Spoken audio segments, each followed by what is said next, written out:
Buenas noches, muchachos. La paz de Cristo esté con ustedes y por favor vamos a los invito a que me acompañen a hacer la oración del Espíritu Santo.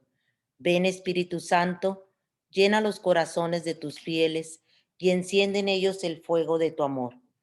Envía, Señor, tu Espíritu y todas las cosas serán creadas y se renovará la faz de la tierra. Oh Dios, que has instruido los corazones de tus fieles con la luz del Espíritu Santo, danos a saber rectamente la verdad según tu mismo Espíritu y gozar para siempre de tus consuelos. Por Jesucristo nuestro Señor. Amén. Felices Pascuas, muchachos. Dios los siga bendiciendo grandemente. Voy a abrir aquí el video, nada más para que vean un ejemplo que aquí tengo. No sé si ok. ¿Lo ven ustedes? ¿Alguien que me conteste, por favor? Ok, dame un Sí, segundo, Lupita. sí se ve. Ujú. Sí se ve, ok, gracias, hermanos. Bueno, pues hoy nos toca compartir el inciso D. Vamos a entrar en la metodología de Jesús, en el tema número 8, la parte número 3. Ya vimos el inciso A, tomó el pan, el inciso B lo bendijo y el inciso C lo partió. Son 7 etapas que estamos viendo, que vamos a terminar hoy, 7 elementos que encontramos en la Eucaristía para la formación de un discípulo. Y estos 7 elementos los encontramos también en la última cena, en la Eucaristía lo encontramos. Y todos aquí me gustaría que visualicen este pan, ¿verdad? Cómo nos dice Jesucristo que tomó el pan, lo bendijo, ya lo bendijo aquí el diácono Arbizu, lo partió y entramos hoy en el inciso D, lo repartió. Se hicieron varios pedazos para repartirlo, ¿verdad? Entonces ahorita vamos a seguir con esta explicación, nomás quería que visualizaran el pan, cómo es bendecido, cómo es partido y cómo es repartido. Bueno, entonces, dando una breve explicación a lo que ya anteriormente vimos, es que hicimos el inciso C en ser partidos. ¿Y por qué nos parten? Por dos cosas muy importantes. Por dos cosas nos purifican. Una, por la situación de pecado en la que tenemos que ser transformados. La otra, o puede ser la otra, que por la grande misión que tienes. Esas son las dos cosas muy importantes por las que nos parten, ¿verdad? Entonces, y también vimos los 7 medios de purificación. La persecución del mundo, que por ser coherentes con el Evangelio nos critican, ¿verdad? Por no ser como los demás, por eso nos persiguen. También tuvimos la persecución de los buenos, eh,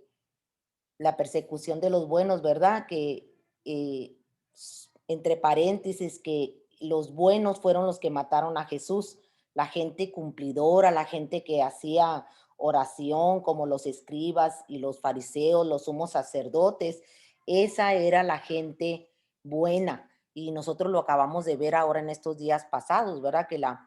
Como en el triduo pascual nos hacen vivir todo esto, que la gente buena, que se hacía llamar buena, pues fue la que crucificó a Cristo. Los sumos sacerdotes y los ancianos, todavía hasta la fecha, pues ellos continúan con la mentira y el engaño, no aceptan la resurrección de Jesús.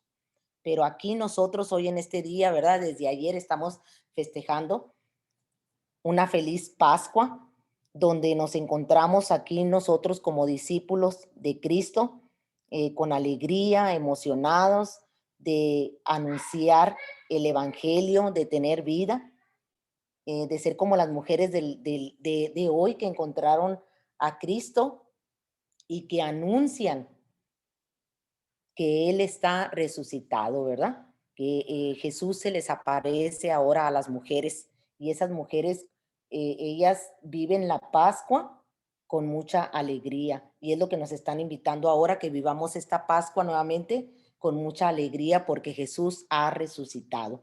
Bueno, entonces también vimos el tercer punto, que viene siendo otro medio de purificación. Vimos el fracaso, benditos fracasos, ¿verdad?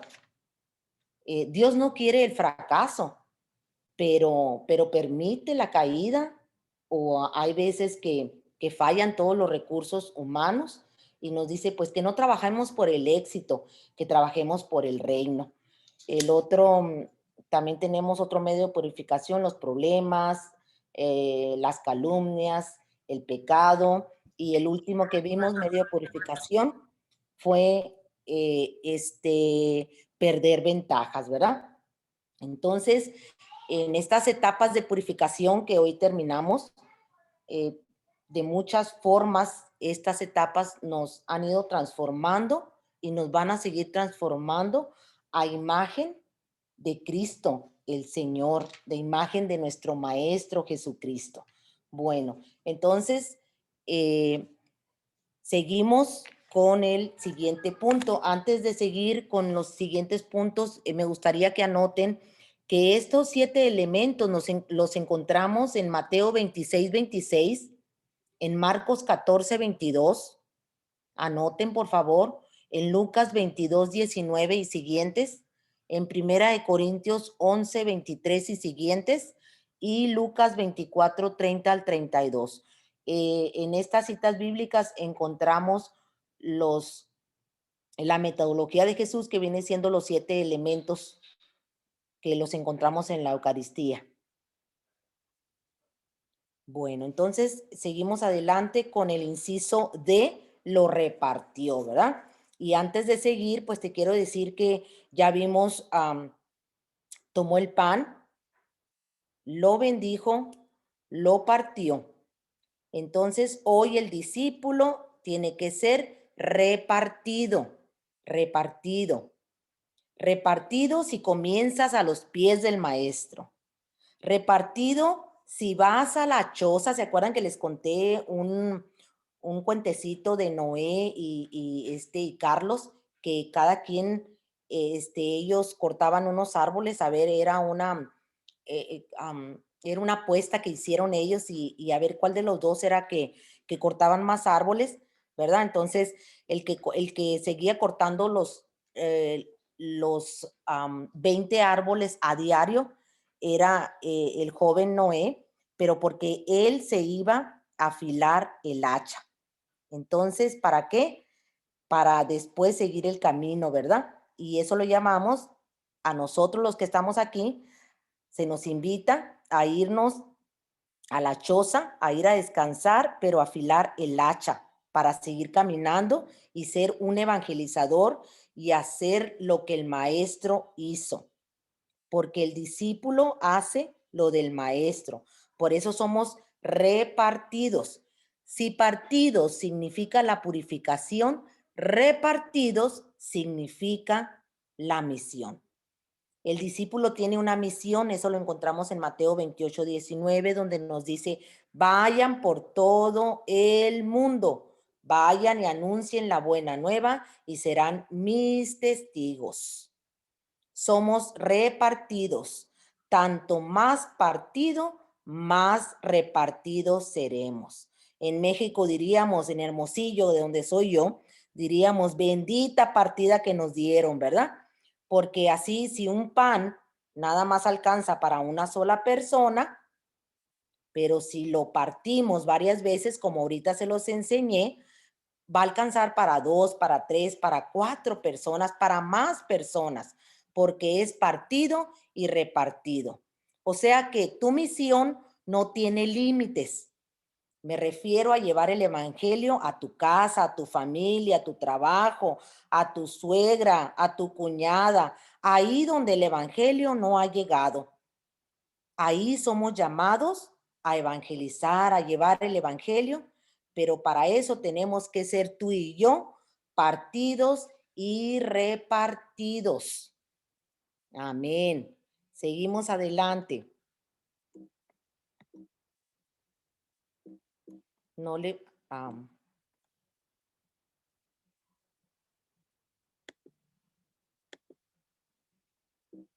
ok, permítame un momentito.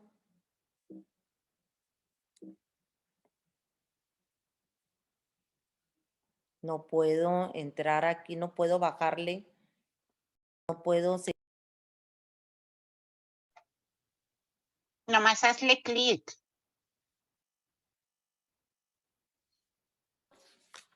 Una vez que el pan...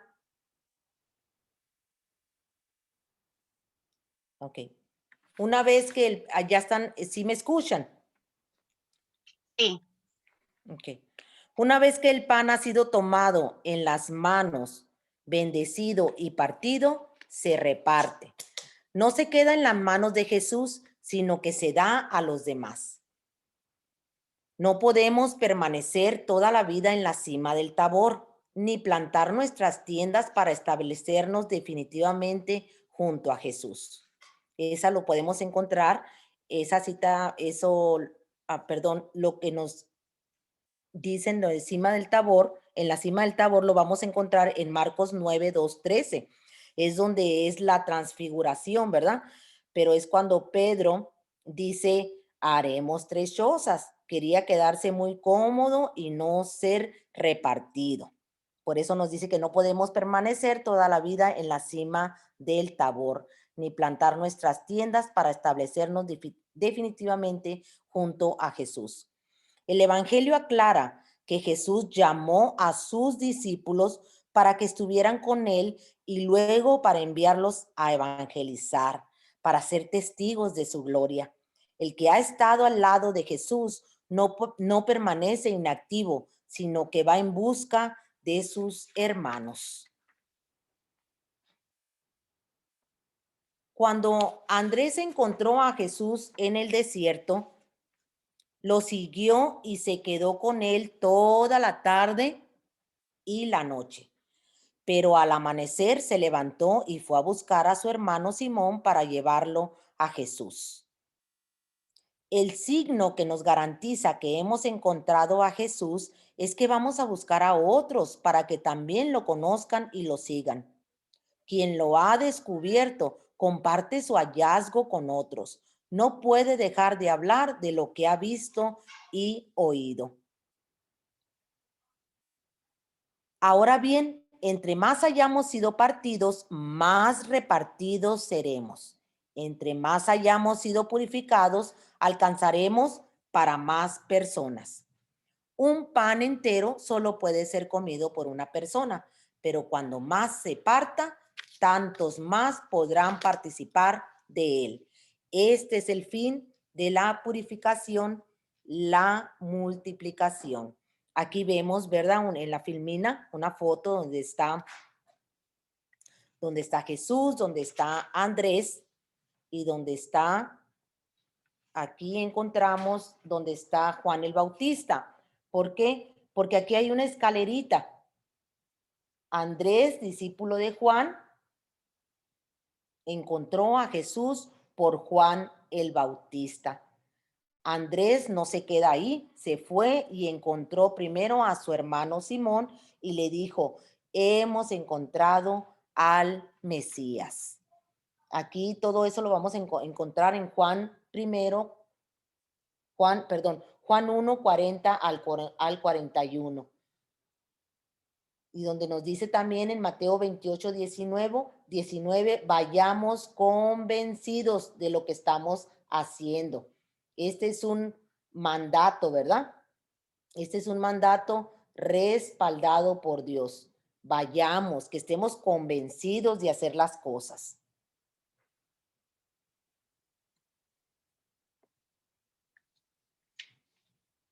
Como el Señor quiere multiplicarnos, por eso Él nos reparte y nos reparte, quiere que alcancemos para muchos, así como estaba enseñando ahorita el pan, cómo lo partimos para alcanzar a muchas personas, ¿verdad? Porque un solo pan alcanza nada más para una persona, pero si lo partimos, podrán alcanzar para más.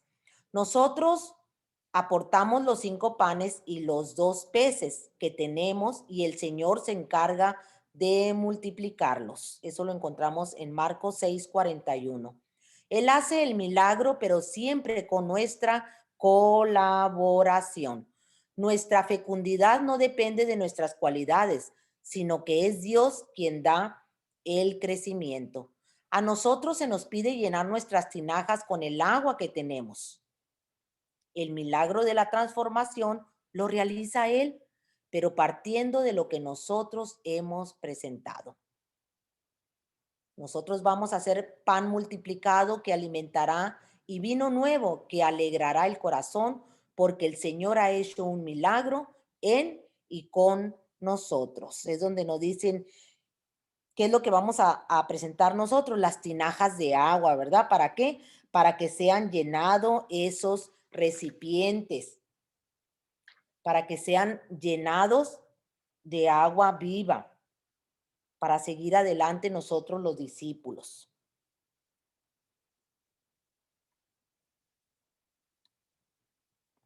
¿Y cuál es la actitud? ¿Cuál es la actitud de lo repartió? La actitud del cuarto elemento debe ser el desprendimiento. Acuérdense que cada elemento trae una actitud. Voy a recorrerme un poquito para atrás. En el primer elemento donde dice tomó el pan en sus manos, nuestra actitud es desprogramarnos. En el segundo punto, lo bendijo, nuestra actitud es escuchar. En el tercer punto, lo partió, nuestra actitud es abandonarnos. Y en el punto D, lo repartió, nuestra actitud es el desprendimiento. Nuestro Dios es uno. Declara una y mil veces la Biblia. No hay otro Dios fuera de él. Por esta razón es que no admite ningún ídolo que, dice, por esta razón es que no admite ningún ídolo que suplante su lugar. Nuestro Dios, por ser único, no acepta compartir nuestro corazón con nada ni con nadie. Por esta razón es absolutamente necesario desprendernos de todo aquello que compita con su supremacía. En el desprendimiento no cuenta tanto lo que damos, sino la entrega total. Una vez que Jesús estaba frente al lugar de las limosnas, donde venían los ricos con lujo de ostentación y depositaban cuantiosas ofrendas, de manera humilde y silenciosa, se acercó una pobre viuda que no depositó sino 2 pequeñas monedas. Jesús aprovechó la oportunidad y enseñó a sus discípulos: esta mujer ha entregado más que los demás porque ella ofrendó todo cuanto tenía. O sea, ella se desprendió. Ella tuvo la actitud del desprendimiento. Generalmente los hombres medimos nuestras ofrendas por la cantidad que entregamos. Quien más da es considerado mejor. Pero el ofrendómetro divino no detecta lo que salió de la bolsa, sino lo que se quedó adentro. Aquí nos está diciendo que el termómetro, ¿verdad? El termómetro divino no detecta lo que sale de nuestra bolsa, sino lo que queda adentro. El desprendimiento afectivo y efectivo es una forma como Dios nos purifica de todos estos apegos que no nos permiten vivir la exclusividad con nuestro Dios. O sea, lo que es el desprendimiento, ¿verdad? Lo que se relaciona todo con lo afecto, los sentimientos. Eso es una forma como Dios nos purifica de todos estos aspectos, de estos apegos que no nos permiten vivir la exclusividad con nuestro Dios. Esos apegos de cosas materiales, de trabajo, etcétera. No se trata pues de simplemente desprendernos, sino de entrar en una relación de exclusividad con Él. Las parábolas del Evangelio nos muestran claramente este aspecto. Quien ha encontrado la perla preciosa vende todas sus posesiones para adquirir la única perla del verdadero valor. Eso lo encontramos en Mateo 13:45. Sin embargo, hemos de notar muy bien que el hombre no se desprende para encontrar, sino porque ha encontrado.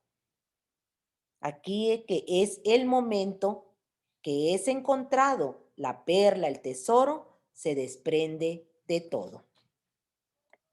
Por tanto, nunca es aconsejable desprendernos de nuestras cosas para encontrar al Señor.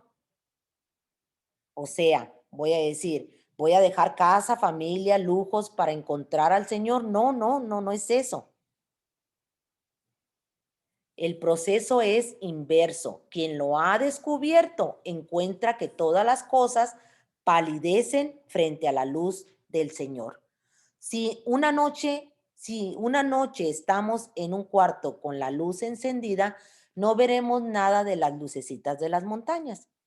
Pero si apagamos nuestra luz en ese mismo instante, comenzarán a brillar las luces exteriores. Cuando se nos apaga la luz de Cristo, entonces es cuando nos comienzan a deslumbrar otras cosas. Pero el que tiene a Cristo juzga todo basura, estiércol, en comparación al conocimiento de nuestro Señor Jesucristo. Filipenses 3, 5, 8. O sea, que nos dice, a causa de Él, ya nada tiene valor para mí. Me desprendo. De esta forma tenemos la perfecta perceptiva. No se trata de despreciar las cosas o las personas, sino de apreciar lo esencial y permanente. A veces el Señor nos tiene que desprender de manera brusca de algunas cosas para que nos demos cuenta de que no las necesitamos tanto.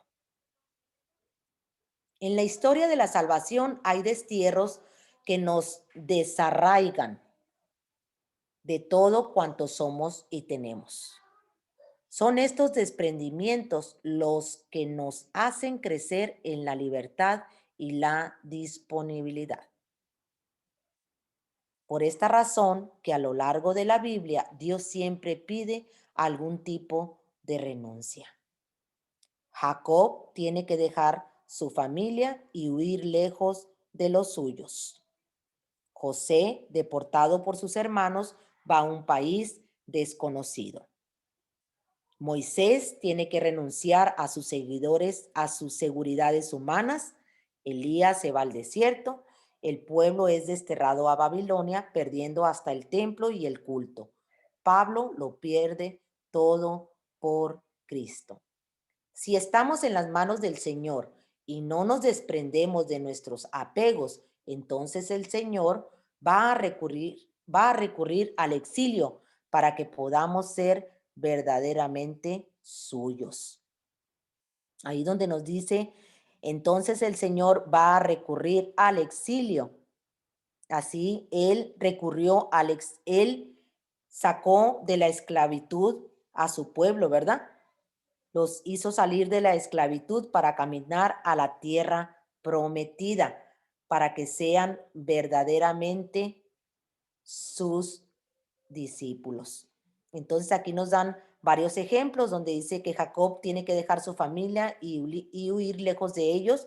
Eso lo vamos a encontrar en Génesis 27:41. Eso después lo podemos buscar nosotros en nuestra Biblia. José, deportado por sus hermanos, va a un país desconocido. Eso lo podemos encontrar en los capítulos de Génesis 37 al capítulo 49. Moisés tiene que renunciar a sus seguridades humanas y lujos, los lujos del palacio, ¿verdad? Elías se va al desierto, eso lo encontramos en Primera de Reyes 19. Y el pueblo es desterrado a Babilonia, perdiendo hasta el templo y el culto. Eso lo encontramos en Segunda de Reyes 24 y siguientes. Seguimos adelante. La cumbre del desprendimiento llega cuando el Señor nos pide no solo las cosas que nos pueden separar de Él, sino incluso los dones que Él mismo nos ha dado como prueba de su fidelidad. En esta etapa no se trata solo de dejar pecados o vicios, sino de no depender de ningún don de Dios. Se ha llegado a la frontera de la gloriosa libertad de los hijos de Dios. Solo Dios basta. Abraham le había entregado todo al Señor: tienda, familia, seguridades, pasado y futuro. Había renunciado a sus falsos ídolos y ahora servía al verdadero Dios por fe, ¿verdad? Pero un día su Dios le pide lo inaudito: entrégame a tu hijo único, el que yo te di como cumplimiento de mi promesa. No se le pedía que renunciara a nada malo, sino que entregara al hijo de la promesa, el don de Dios, el testigo de la fidelidad divina. Eso cuando le pide, entrégame a tu hijo, que le entregara al hijo de la promesa, es todo lo que ha recibido de Dios. Es lo que le está pidiendo Dios, que todo lo que ha recibido de él sea entregado a Dios. Eso lo vamos a entregar, lo vamos a encontrar en Génesis 22. Pero aquí sigue más de esto. A todo el que persevera en la vida del Espíritu, Dios le pide un día al hijo de la promesa. ¿Y qué es el hijo de la promesa? Todo lo que he recibido de Dios. No porque sea malo, al contrario, para que ya no se dependa ni de los dones de Dios, sino solo del Dios de los dones. En esta etapa, la comunicación con Dios no se hace a través de ningún medio. Se llega a una etapa de comunión íntima y profunda. Ya no hay comunicación, sino comunión.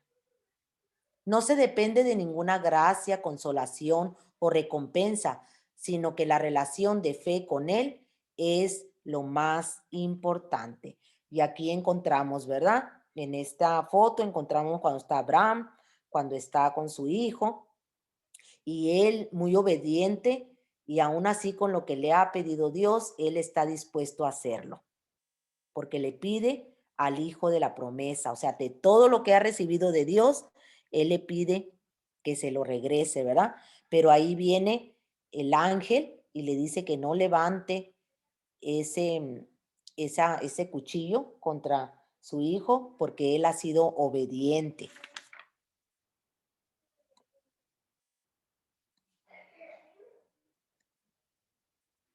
Entonces seguimos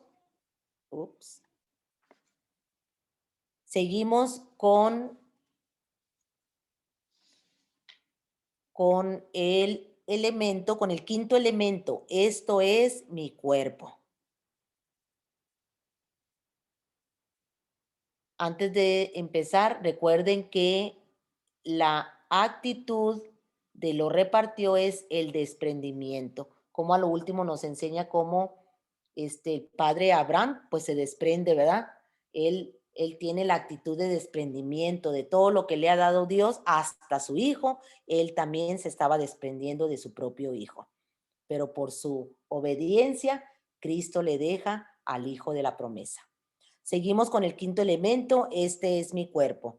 Así como el pan se transforma en el cuerpo de Cristo, así nosotros somos transformados en la imagen y semejanza de nuestro Maestro.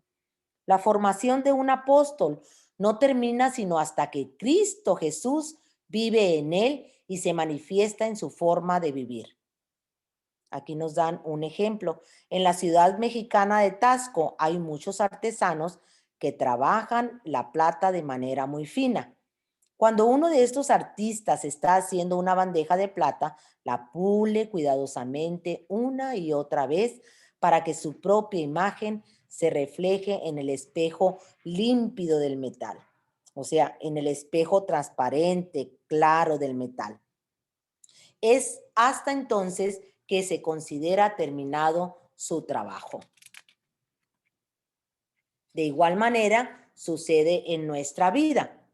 El Espíritu Santo no acaba de trabajar en nosotros hasta que reflejemos la imagen de Cristo Jesús.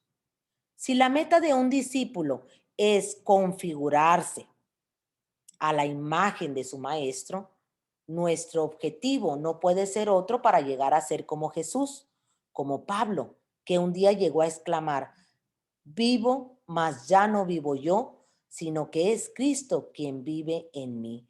Y eso lo encontramos en Gálatas 2:20, que ahí también nos los están dando en la foto, aquí en la filmina. He sido crucificado con Cristo y ya no vivo yo, sino que Cristo vive en mí. Sin embargo, no podemos pensar que cada uno de nosotros debemos de ser otro Cristo, formando así muchos cristitos por todas partes. Lo que tenemos que hacer es tomar las actitudes de Cristo. Esta es una visión muy individualista y por tanto antievangélica. Dios quiere que todos juntos formemos el cuerpo de su Hijo, siendo miembros los unos de los otros, pero unidos por una sola fe, con diversidad de carismas, pero animados por un solo y único espíritu, con variedad de ministerios, pero con un mismo Señor. Se trata de vivir como cuerpo de Cristo, donde, siendo muchos miembros con diversidad de funciones y siendo unos miembros de los otros, estamos todos buscando el crecimiento del cuerpo como tal y no ninguna ventaja personal, ni siquiera de tipo espiritual. Lo que Pablo menos consentía en las comunidades cristianas era la división, ya que era un atentado directo contra la esencia de la vida cristiana. El ejemplo más claro lo tenemos en su primera carta a los Corintios. Primera de Corintios, capítulo 1, versículo 10 al 16, capítulo 3, 3. Y ahí nos hablan de las divisiones entre los creyentes, ¿verdad? Que nos pongamos todos de acuerdo y se terminen las divisiones. Y nos habla también porque en esos momentos ellos estaban pasando problemas, los mismos problemas que la iglesia de hoy vive, pero también la iglesia de hoy debe estar unida. ¿Y cuál es la actitud de este es mi cuerpo? La actitud debe ser formar cuerpo de Cristo, iglesia.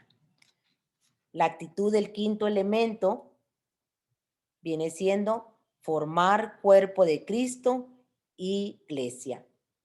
En primer lugar, debemos renunciar al individualismo, de manera especial al individualismo religioso.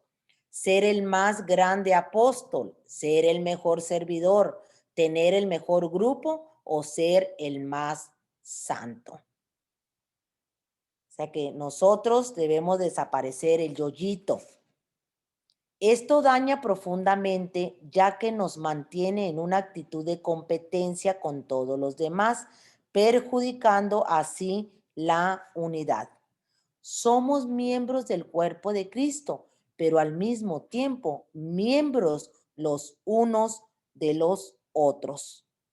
Si no asimilamos este principio fundamental, todo nuestro trabajo puede ser más peligroso que benéfico. Cada uno necesitamos de los demás y ellos a su vez de cada uno. Por más pequeños o insignificantes que parezcamos, somos necesarios. Una característica indiscutible del discípulo de Jesús es que es constructor de la unidad y enemigo de la división. Aquí, como nos lo dice San Pablo, ahí está la filmina, ¿verdad? Que es Romanos 12:5. Así nosotros, siendo muchos, somos un cuerpo en Cristo y todos miembros los unos de los otros. Eso nos lo dice Romanos 12:5. La comunidad de líderes. Jesús no formó individuos aislados, sino que instituyó un ambiente de fe y amor como semillero donde se produjeran continuamente otros discípulos. La comunidad apostólica era este invernadero y al mismo tiempo la fuente surtidora de discípulos en la iglesia. A este ambiente de fe y amor se le denominó colegio apostólico. Por colegio, no debemos entender una institución docente, sino una comunidad donde todos, guiados por un mismo espíritu, son corresponsables de llevar a cabo la obra iniciada por Jesús. El colegio apostólico es la comunidad de los responsables de instaurar el reino de Dios, haciendo discípulos por todas partes. A ellos les toca servir, conducir y presidir la comunidad, imitando a Jesucristo en la manera de hacerla. Los pastores no son solo los responsables de guiar, sino que ellos mismos deben estar comprometidos en una comunidad de líderes. Miren, muchachos, aquí arriba donde nos dice la comunidad de líderes, yo veo esto aquí en este taller de discipulados, en el taller de líderes, en el taller de predicadores, donde aquí los coordinadores o la coordinadora que viene siendo Rosa Rodríguez y Cuquita, ellos nos están formando, pero no para ser individuos aislados, ¿verdad? Para que nosotros nos formemos en un ambiente de fe y amor. ¿Para qué? Para que se produzca ese semillero que está ahorita. Todos los que están aquí son semilla de esta comunidad. O sea, aquí hay una comunidad apostólica, ¿verdad? Un invernadero donde han salido de estos talleres, de estos crecimientos, de estos talleres, han salido muchísimas personas para ir a evangelizar, para ir a compartir, para ir a dar un tema. A mí me encanta ver a todas estas personas que salen de estos grupos, de estos talleres, y van y comparten a mujeres de fe, van y comparten al grupo de oración. ¿Por qué? Porque aquí se nos forman a todos nosotros. Aquí la responsabilidad no nada más es del padre Malú, del padre Eduardo, o nada más la responsabilidad que caiga en los coordinadores, Rosa Rodríguez o Cuquita. No, no, hermanos. Tú también eres responsable de guiar a la comunidad, porque tú ya con estas formaciones ya eres líder para seguir adelante, para seguir formando. Así que esto es una responsabilidad para todos los que estamos aquí presentes y todos los que se están formando en estos talleres. Muchas veces los responsables de hacer la comunidad cristiana son los que menos viven en comunidad. Los dirigentes señalan el camino a los otros, pero ¿quién los dirige a ellos? Generalmente enseñan, pero ¿dónde siguen siendo enseñados? Siempre están dando, pero ¿dónde reciben? ¿Qué hacen para renovarse y crecer en la vida del espíritu sin agotarse? La comunidad de líderes es la respuesta y la solución. Yo te puedo decir, hermano, hermana, que yo veo a Rosa Rodríguez, a Cuquita, a Zulma, a todos los maestros aquí, a Sofía, a Manuel, a Mejado. Ellos se siguen preparando y yo los veo cuando hay un retiro, cuando hay todo lo que se nos está dando ahorita por vía Zoom o por esas plataformas. Yo los veo a ellos que siguen recibiendo enseñanza, siguen renovando su espíritu para llegar aquí a este taller y dar a ustedes lo que ellos han recibido. Esta comunidad de líderes que yo los llamaría a todos los maestros y pastores, ellos buscan respuestas para traer solución aquí a estos talleres. Así que no tengan miedo, están en buenas manos, muchachos. Ahí está Zulma, están las otras maestros que no me acuerdo de sus nombres, pero ellas siempre siguen esforzándose, siguen buscando nutrirse del evangelio para traerte respuesta a ti, para traerte estos crecimientos a ti. Un día, 4 hombres fueron a buscar a su amigo paralítico. Lo subieron a una camilla y lo llevaron a la casa donde se hospedaba el maestro. No pudiendo entrar por la puerta, lo subieron al techo y lo descolgaron por un agujero que hicieron.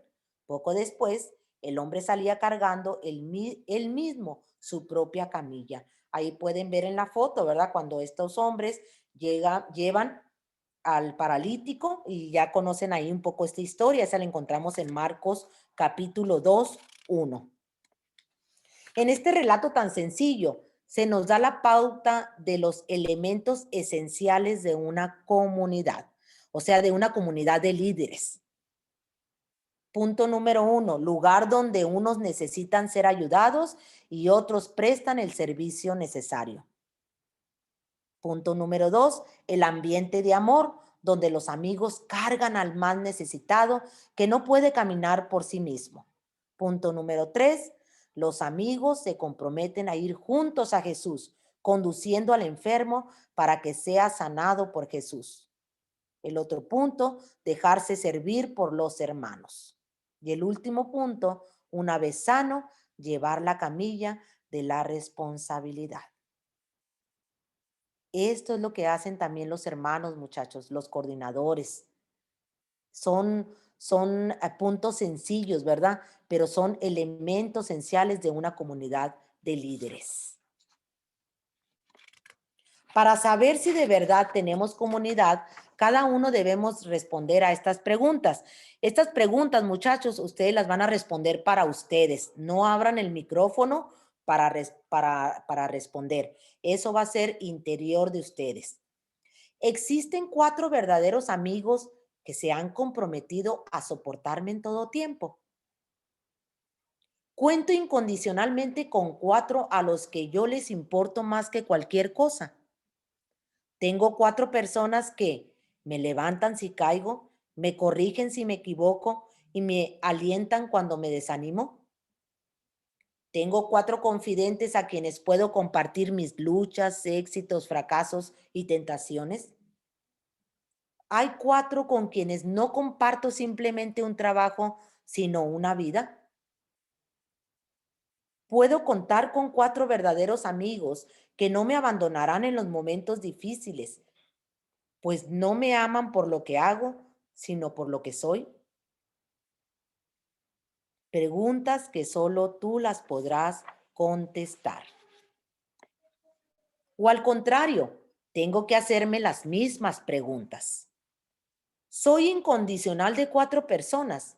¿Hay 4 personas que pueden tocar la puerta de mi casa a cualquier hora? ¿Hay 4 personas que en dificultades económicas recurrirían a mí? ¿Hay 4 que saben que ellos son más importantes para mí que mi trabajo, descanso o planes? Acompaño y cargo a 4 personas levantándolas a Jesús, cueste lo que cueste, me pase lo que me pase. Hay 4 que saben que ellos son más importantes para mí que mi trabajo, descanso o planes. Acompaño y cargo a 4 personas llevándolas a Jesús, cueste lo que cueste, me pase lo que me pase. Preguntas que solo nosotros podemos contestar. Seguimos con el 6º elemento. Terminamos el 5º elemento, que es esto es mi cuerpo, y nuestra actitud fue formar cuerpo de Cristo, iglesia. Seguimos con el 6º elemento, coman todos de él. Aquí yo añadiría otra pregunta. ¿Qué estamos dando de comer a nuestra familia? Esa es una pregunta para ti. Así como el pan eucarístico es comido, el discípulo de Jesús también. Ser comido significa estar al servicio de los demás y entregar la propia vida con tal que otros vivan. Es como una vela que se desgasta con tal de alumbrar a otros. Hay que buscar a Jesús, al que nos da vida, para hacer luz nosotros mismos. Existen diversas pinturas del Buen Pastor. Aquí nos da un ejemplo del 6º elemento, coman todos de él. Existen diversas pinturas del Buen Pastor. De manera especial, donde aparece un tierno pastor abrazando románticamente a una oveja. Yo pienso que ya han visto estas pinturas, ¿verdad? Las estatuas que nos presentan al pastor son tan barrocas y melosas que están muy lejos de la realidad. O sea, que son tan adornadas, coloridas, ¿verdad? Tan románticas. Aquí donde dice, las estatuas que nos presentan al pastor son tan adornadas, tan coloridas, tan románticas, que están muy lejos de la realidad. Existe otra de un artista flamenco que se denomina también el Buen Pastor. Sin embargo, es muy diferente a todas las demás. En el fondo se advierte un rebaño de ovejas comiendo un verde pasto junto a un arroyo cristalino que desciende de una montaña. En el frente se representa un lobo con mirada asesina que se aleja de un agonizante pastor, cuyas ropas están desgarradas por los colmillos de aquella fiera. En verdad, este cuadro tan crudo es mucho más cercano a la realidad. El buen pastor es el que da la vida por sus ovejas. Es muy interesante el contraste entre los malos pastores de Israel que nos presenta el profeta Ezequiel en el capítulo 34 y la actitud del siervo de Yahvé que aparece en el profeta Isaías, capítulo 52, versículo 13 al 53, 12.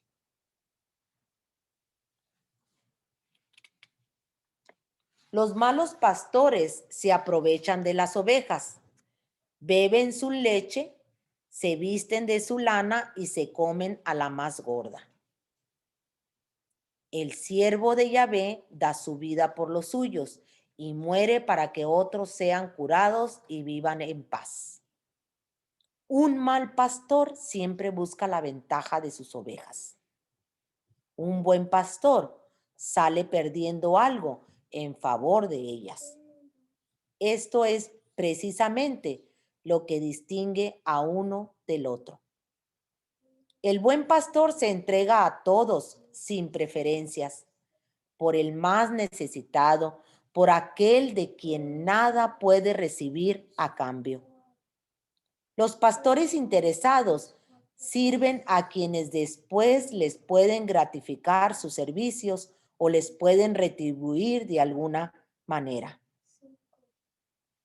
El discípulo de Jesús, igual que su maestro, es comido por los demás. Sin esta condición fundamental, jamás podrá ser fecundado.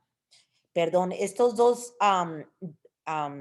versículos que están aquí a lo último es en otra parte, ¿ok? Lo voy a seguir adelante con la otra filmina. Terminamos.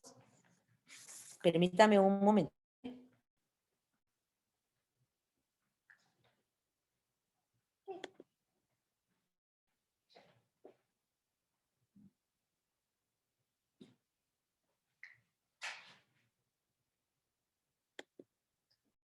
Entonces, nuestra actitud debe ser, discúlpenme que se está bajando aquí la batería.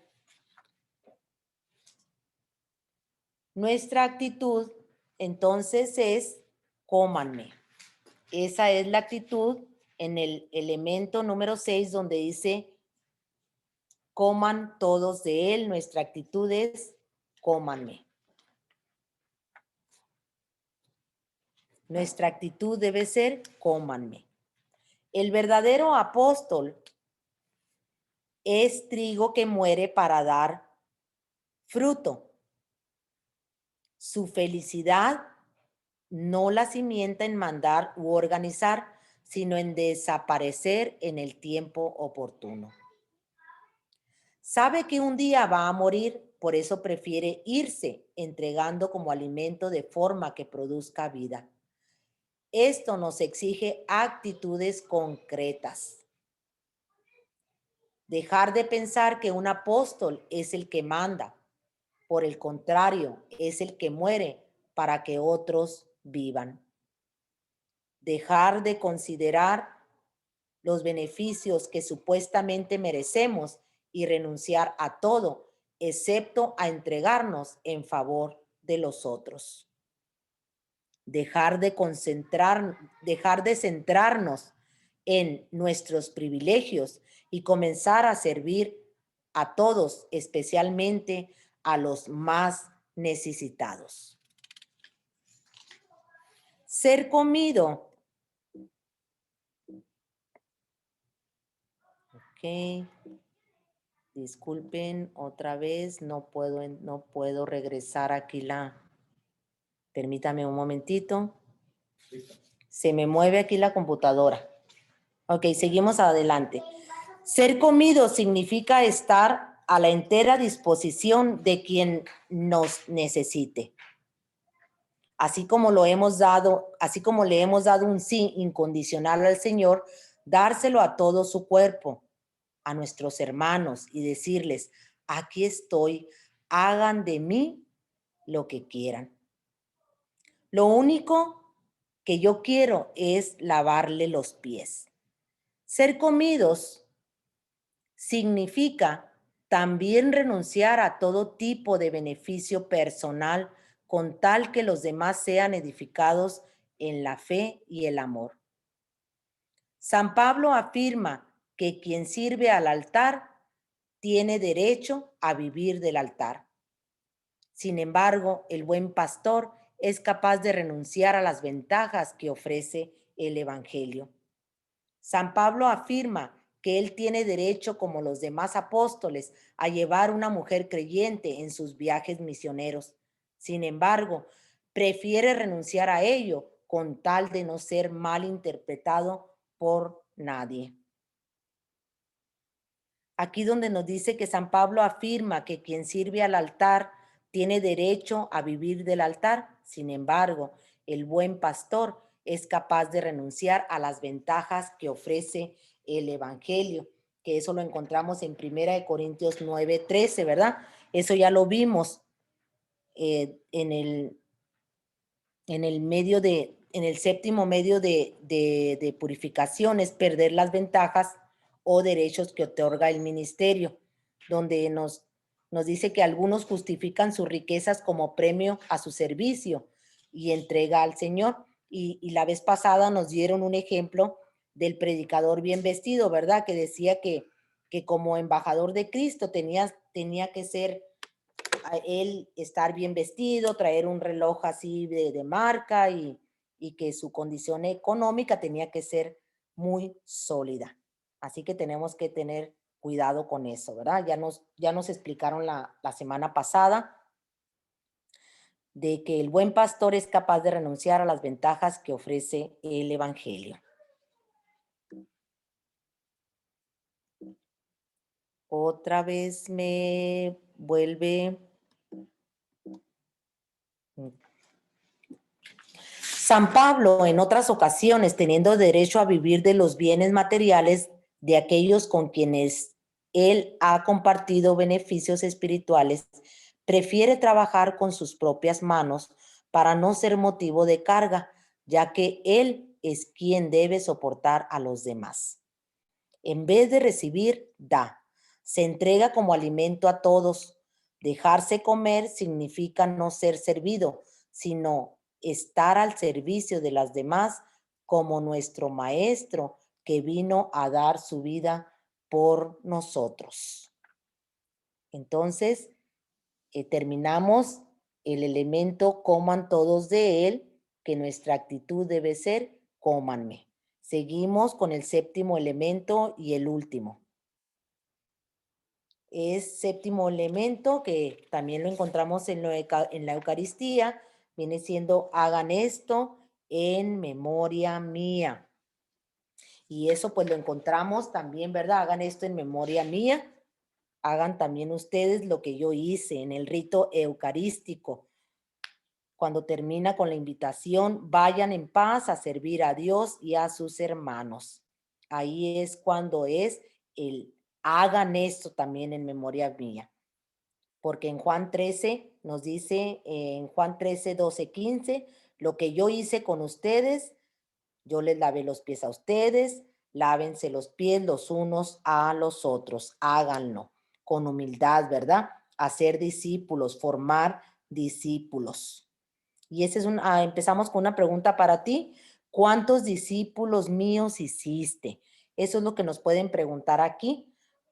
O cuando lleguemos ahí al cielo, no nos van a preguntar cuántos certificados recibimos de los crecimientos, cuántos títulos tenemos. No, no nos van a preguntar eso, nos van a preguntar cuántos discípulos míos hiciste. O sea que hagamos seguidores de Cristo también. Bueno, seguimos adelante con el último paso.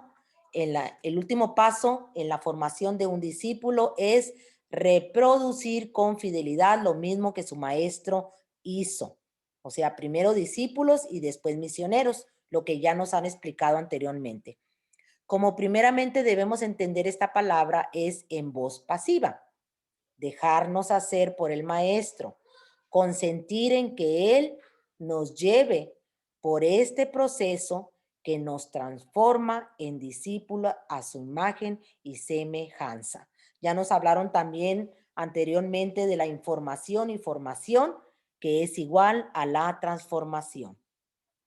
Es decir, el discípulo en manos de Jesús debe llegar a ser Eucaristía, hostia viva, que se ofrece al Padre por la salvación de todos los hombres. El discípulo es pan que se transforma, pero al mismo tiempo es altar donde el mismo Jesús se consagra a Dios y a los hombres.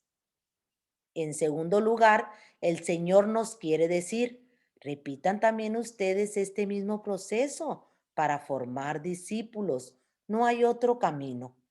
No se trata simplemente de entrenar a nuestra gente en técnicas o dinámicas de grupo. No se trata de capacitarla en el lenguaje de la comunicación.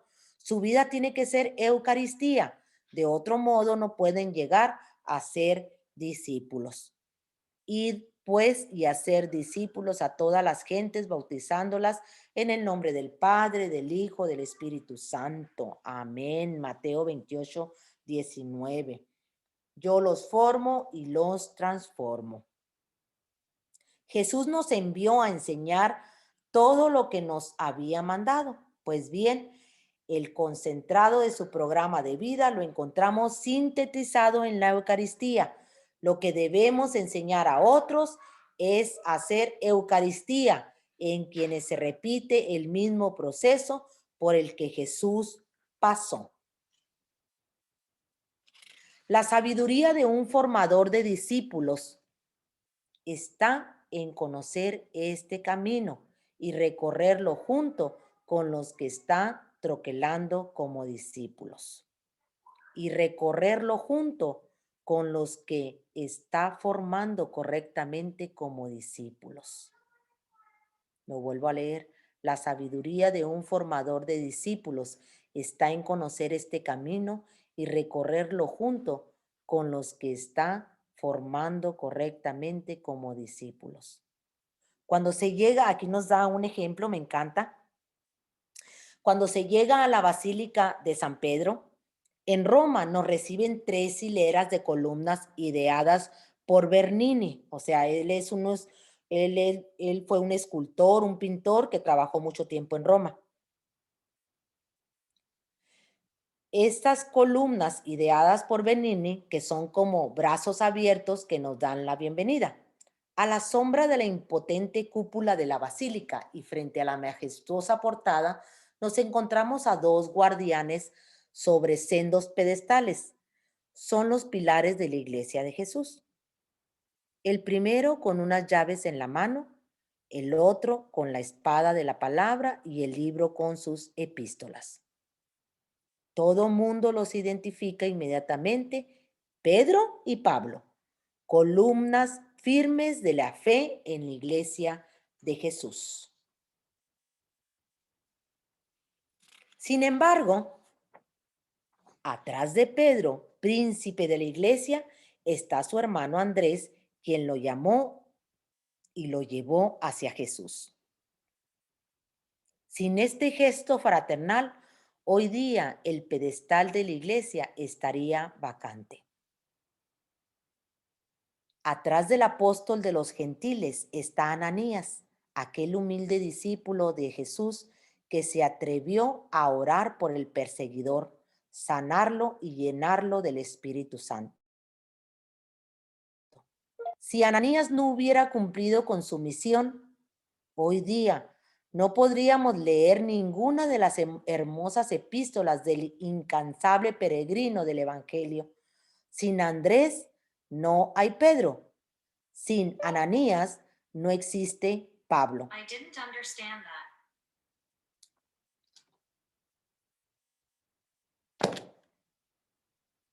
En este detalle radica el gran secreto pastoral para nosotros. En este detalle radica el gran secreto pastoral para nosotros, formar discípulos, apóstoles de Jesús. Miren, muchachos, quiero que visualicen ustedes, yo nunca he ido a Roma, pero a lo mejor alguno de ustedes, ¿verdad? Aquí nos está diciendo, antes de esta filmina, está que nos están comentando que en la basílica, cuando tú entras a la basílica, encuentras a 2 personajes, el primero con unas llaves en la mano, que por supuesto cuando vemos a ese personaje, ¿verdad? A esa estatua, decimos es Pedro. El otro con la espada de la palabra y el libro con sus epístolas, decimos que es Pablo. Y pues luego todo mundo los identifica como Pedro y Pablo, que son columnas firmes de la fe en la Iglesia de Jesús. Sin embargo, atrás de Pedro, príncipe de la Iglesia, está su hermano Andrés, quien lo llamó y lo llevó hacia Jesús. Y nos dice que si ese gesto no lo hubiera hecho Andrés, pues en este día no estuviéramos hablando de Pedro, ¿verdad? Estuviera vacante ese pedestal. Y atrás del apóstol de los gentiles está Ananías, aquel humilde discípulo de Jesús que se atrevió a orar por el perseguidor para sanarlo y llenarlo del Espíritu. Entonces aquí nos dice, si Ananías no hubiera cumplido con su misión, hoy día no podríamos leer ninguna de las hermosas epístolas de San Pablo.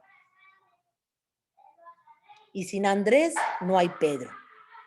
Sin Ananías no existe Pablo. En este detalle radica el gran secreto pastoral para nosotros, que es formar discípulos, apóstoles de Jesús. Entonces, así como Andrés llevó a Pedro a Jesús con alegría, ¿verdad? También nosotros tenemos que llevar a otras personas, formar discípulos y llevarlos a Jesús.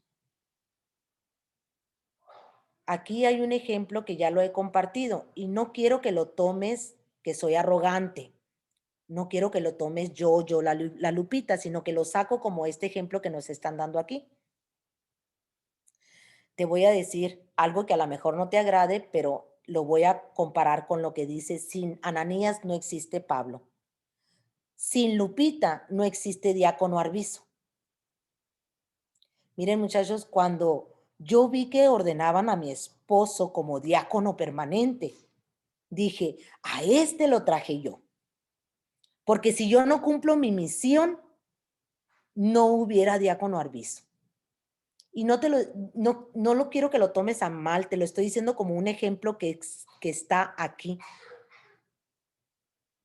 ¿Por qué? Porque nosotros tenemos que ser formadores de discípulos y un día llegar a decir, yo traje a ese, yo invité a esa persona. Yo me imagino que Rosa Rodríguez, Cuquita, al ver a Zulma, al ver a Manuelito, a mi ahijado, verlos aquí, decir, yo traje a esos, ellos eran mis discípulos, yo los animé, yo los formé, yo los enseñé. Y no es para vanagloria de uno, muchachos, es para la gloria del Señor. Pero lo que te quiero decir con esto, es que nosotros somos formadores de discípulos. Que la alegría profunda sea cuando tú formes a otros, que otros también se apasionen por Cristo, que otros también se enamoren de Cristo. ¿Por qué? Porque cuando yo veo a mi esposo ahorita que es diácono, yo sé que él llega a más personas. Y para mí es una alegría ver eso. Te lo vuelvo a repetir, no lo tomes a mal este ejemplo que te estoy dando, pero para ti también es una invitación de formar discípulos, que hagamos esto en memoria, como nos dicen, hagan esto en memoria mía, que hagamos, que seamos formadores de discípulos, apóstoles para Jesús, que tú digas, mira, yo traje a Lupita, yo traje a María, yo traje a esta persona y ahorita es una predicadora. Me encanta ver a Azucena también, que ella empezó como todos nosotros, como Mónica. Me encanta ver estas personas que ahorita comparten en Mujeres de Fe, comparten lectura, comparten tema. Entonces, ¿por qué? Porque han salido de aquí, de estos talleres y han llevado la palabra del Señor a más grupos. Así que ánimo, muchachos. Formar discípulos, apóstoles de Jesús. Otra vez aquí está, se me traba aquí la computadora. Siempre hemos creído que la mayor alegría en este mundo es encontrar el tesoro de la buena nueva en Cristo Jesús. Pero hay algo más grande que eso. Ser instrumento para que otros lo encuentren. Y todavía más, formar otros que multipliquen y extiendan la obra salvífica de Cristo Jesús en este mundo. La más grande felicidad no consiste en ser discípulo de Jesús, sino hacer discípulos del único maestro. La mayor alegría no es ser maestro del rebaño, sino capacitar a otros para que lleguen a ser maestros y pastores de la iglesia de Jesús. Me encanta porque dice, y todavía más, formar otros que multipliquen y extiendan la obra salvífica de Cristo Jesús en este mundo.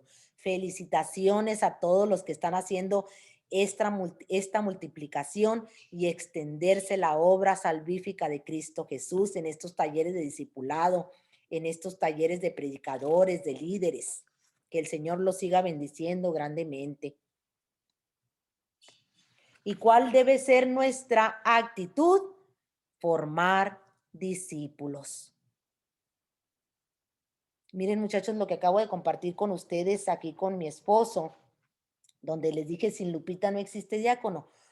Tal vez hubiera existido diácono Arbizu, sí, pero qué bello que alguien más cercano que la esposa lo anime, lo, lo, lo, lo, lo lleve a los pies de Cristo, ¿verdad? Para que la alegría sea más profunda, para que la otra persona se enamore de Cristo.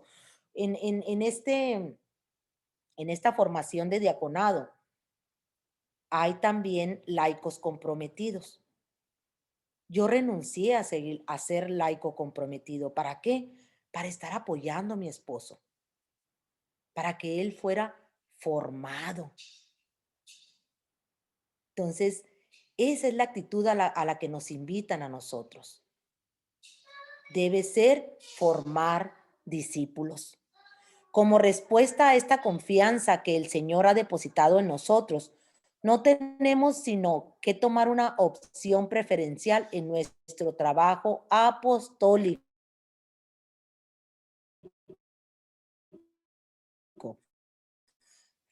Que son buenos y maravillosos. A mí me hubiera gustado ser laico comprometido,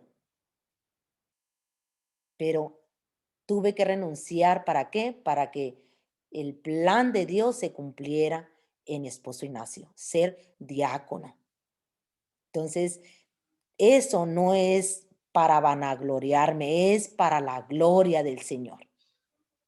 Como no podemos realizar todo, a cada discípulo le corresponde reproducir exactamente lo que hizo su maestro, formar a otros que a su vez continúen la obra de instauración el reino de Dios en este mundo.